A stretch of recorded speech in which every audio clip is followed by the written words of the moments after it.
कि hate speech, mob lynching, bulldozer द्वारा घरों को गिराने की घटनाएं आम हो गई हैं, खास तौर पर उत्तर प्रदेश में, जहां ऐसा लगता है जैसे कानून के नाम पर जंगल राज चल रहा हो।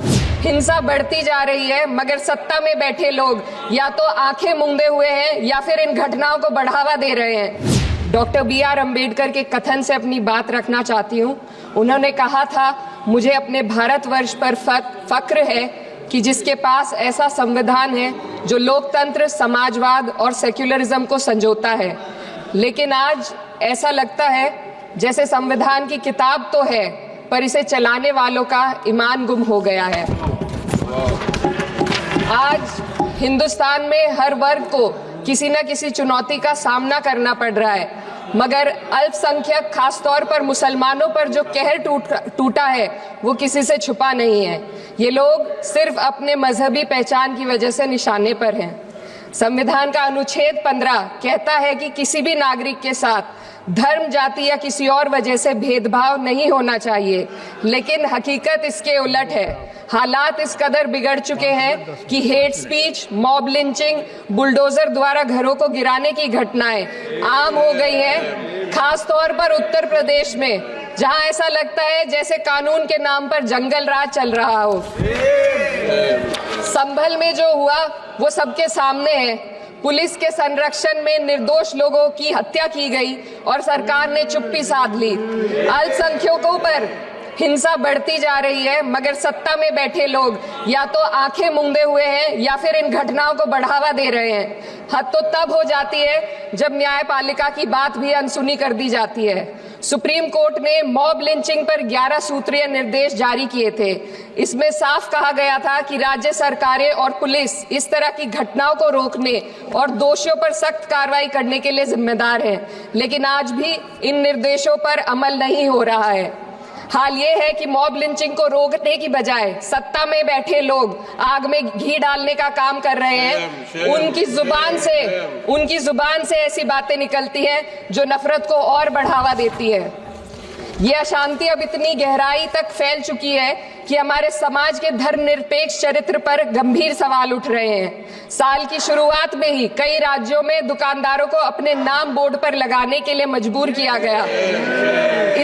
इसे सेहत और सुरक्षा के कानूनों का हिस्सा बताया गया, मगर असल मंशा कुछ और थी। ये कदम खास तौर पर मुसलमान दुकानदारों को निशाना बनाकर उठाया गया ताकि उनकी रोजी रोटी पर चोट की जाए। पिछले हफ्ते मुरादाबाद में एक मुस्लिम डॉक्टर को हिंदू बहुल्य मोहल्ले में घर खरीदने पर विरोध झेलना पड़ा। वजह बताई गई कि इससे मोहल्ले की सामाजिक शांति बिगड़ जाएगी। अब आप ही बताइए, क्या ये वजह सही है, जायज है? असल में ये छोटी बड़ी घटना इस बात का सबूत है कि सांप्रदायिकता को बढ़ावा देने वाले बयान और नीतियां हमारे समाज को अंदर से खोखला कर रही है। उत्तर प्रदेश में यति नरसिंहन ने बेहद घटिया बयान दिया, लेकिन सरकार इन बयानों पर कोई कार्रवाई नहीं कर रही। हेट स्पीच न केवल जनमानस के विचारों को प्रदूषित करती है, बल्कि इससे अब संवैधानिक पदों पर बैठे लोगों को भी प्रभावित कर दिया है। अभी हाल ही में माननीय उच्च न्यायालय इलाहाबाद के माननीय न्यायाधीश ने ऐसे बयान दिए जिसका संज्ञान खुद सुप्रीम कोर्ट को लेना पड़ा। संविधान के अनुच्छेद 29 और 30 ने अल्पसंख्यकों को उनके मजहबी और सांस्कृतिक हक दिए हैं ताकि वो अपनी पहचान को बचा सके और अपने संस्थान चला सके, लेकिन आज उन्हीं हकों पर हर तरफ से चोट की जा रही है। वक्फ जैसे बिल लाकर उनके धार्मिक अधिकारों को छीनने की कोशिश की जा रही है। आज अल्पसंख्यक समुदाय को संविधान द्वारा दिए गए अपने बुनियादी अधिकार पाने के लिए लंबी लड़ाई लड़नी पड़ रही है। ऐसे कई मामले अदालत ने न्याय देकर संविधान की रक्षा की है, लेकिन अदालती प्रक्रिया में जो समय लगता है उसकी वजह से देश के सामाजिक ताने बाने को भारी नुकसान उठाना पड़ता है। मिसाल के तौर पर इलाहाबाद हाई कोर्ट ने 2004 के मदरसा एक्ट को रद्द कर दिया था, जिससे मदरसों के संचालन पर सवाल उठे। हालांकि सुप्रीम कोर्ट ने बाद में इस फैसले को पलट दिया और एक्ट को वैध करार दिया, लेकिन इस प्रक्रिया में जो समय लगा उसने अल्पसंख्यकों को बेचैनी और संघर्ष के दौर में डाला है। इसी कड़ी में प्लेसेस ऑफ वर्शिप एक्ट 91 भी आता है और कई अन्य अधिकार, उन्हें भी इसी तरह अदालती लड़ाइयों में उलझाया जा रहा है। ये स्थिति न केवल अल्पसंख्यकों के अधिकारों की राह में रुकावट है, बल्कि justice delayed is justice denied जैसी कहावत को सिद्ध करती है। मैं इस सदन से दुनिया भर के अल्पसंख्यकों की आवाज उठाना चाहती हूँ, खास तौर पर हमारे पड़ोसी देश बांग्लादेश में अल्पसंख्यकों के साथ जो हो रहा है वे दिल को गहरे तक चोट पहुंचाने वाला है। उनकी जान माल की हत्या की जा रही है। बांग्लादेश हो या हिंदुस्तान हो या कोई और देश, अल्पसंख्यकों की सुरक्षा, इज्जत और अधिकारों की हिफाजत हर सरकार की सबसे पहली जिम्मेदारी होनी चाहिए।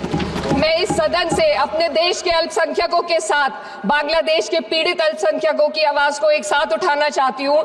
ये वक्त की पुकार है कि हम सब मिलकर ये सुनिश्चित करें कि किसी भी इंसान को उसकी पहचान या मजहब के कारण डर कर जीने पर मजबूर ना होना पड़े। जहाँ हक छीने जाते हैं वहाँ अमन खो जाता है। ये बात हर सरकार को समझनी चाहिए। अगर हम सच में अपने संविधान का सम्मान करना चाहते हैं तो हमें नफरत और भेदभाव को खत्म करना होगा। हमें ये दिखाना होगा कि ये मुल्क हर वर्ग, हर जाति, हर धर्म और हर समुदाय का है, और जब तक ऐसा नहीं होगा तब तक संविधान की आत्मा सिसकती रहेगी।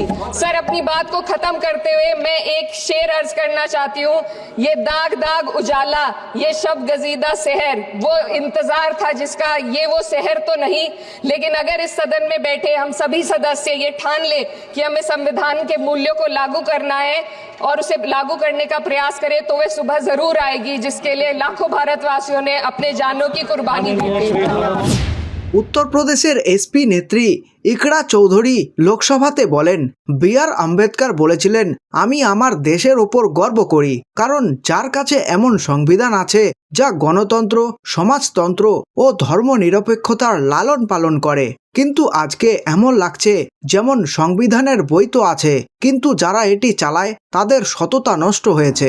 আজকে ভারতবর্ষের প্রতিটি ধর্মকে কোনো না কোনো চ্যালেঞ্জের মোকাবিলা করতে হচ্ছে, কিন্তু অল্পসংখ্যক, বেশি করে মুসলমানদের ওপর যেই অত্যাচার হচ্ছে তা কারোর কাছে অজানা না। এই লোকগুলো শুধু নিজেদের ধর্মের পরিচয়ে টার্গেট হচ্ছে। সংবিধানের অনুচ্ছেদ 15তে বলা আছে যে কোনো নাগরিকের সাথে ধর্ম, জাতি বা কোনো অন্য কারণে ভেদাভেদ করা না হয়, কিন্তু বাস্তবতা তার উল্টো।